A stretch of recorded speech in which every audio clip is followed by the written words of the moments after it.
மாற்றிட வேண்டும், விதிதான் மாறாது.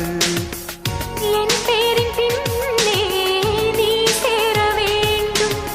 கடல் கொண்ட கங்கை நிறம் மாற வேண்டும். என்னை மாற்றிவிடு, இதழூற்றிக் கொடு. தங்கமாக நின்ற சிங்க நடை போட்டு அருகில் அருகில் வந்தார். ரெண்டு புறம் பற்றி எரியும் மெழுகாக மங்கை உருகி நின்றாள். தங்கமாக நின்று சிங்க நடை போட்டு அருகில் அருகில் வந்தார்.